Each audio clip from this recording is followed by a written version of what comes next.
Hi guys, I'm Ayush and you're watching my channel Dream11.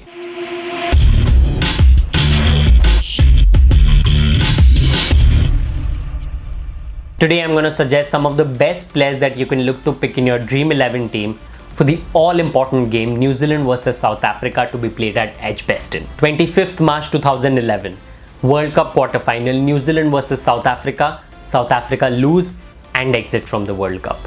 24th March 2015, World Cup semi-final, Auckland, New Zealand vs South Africa. South Africa lose and exit from the World Cup. And now we have 19 June 2019, another New Zealand vs South Africa and another potential South Africa loss and exit from the World Cup.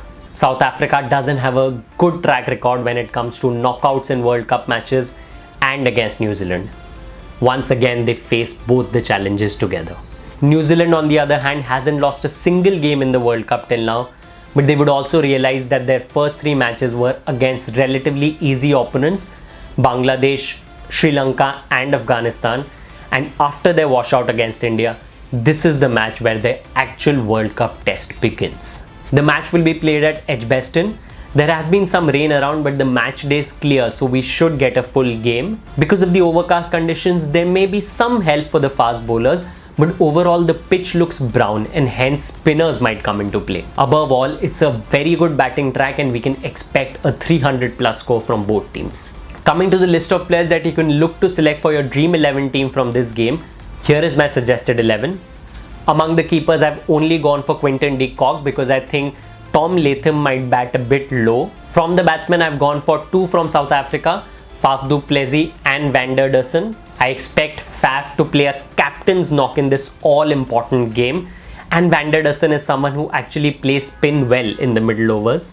From New Zealand, you have to select the duo of Kane Williamson and Ross Taylor, who've been rock solid at number 3 and number 4. Among the all-rounders, I've gone for Felukwaya from South Africa, who's been taking wickets at crucial junctures besides scoring some handy runs. And I've gone for Colin de Grandhomme from New Zealand, who's a bargain buy at that price. From the South African bowlers, I've left out Rabada because I suspect New Zealand would play him out sensibly. I've gone for Ngidi, who will be coming back into this team after injury. And I've gone for Imran Tahir.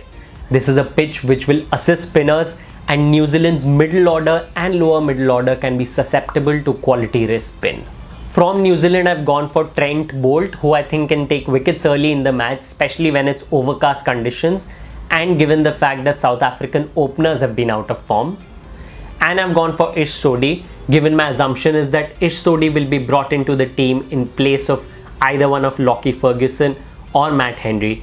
South Africa is known to be pretty weak against wrist spinners, and this will be a good match to play Ish Sodhi. If you still don't see Ish Sodhi in the final playing 11, you can go for Mitchell Santner. For the captain and vice captain, I've gone for both the captains.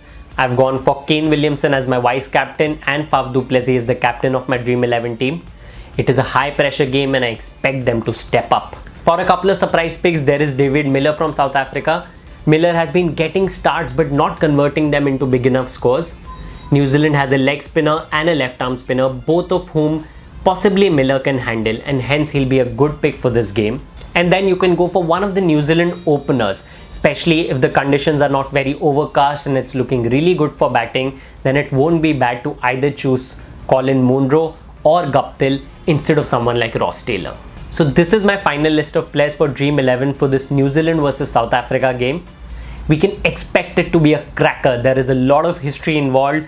There is a lot of future involved because South Africa's chances in this World Cup all depend on this match. And we surely can't expect New Zealand to give them any loose chance. So that's it from me for the Dream11 suggestions.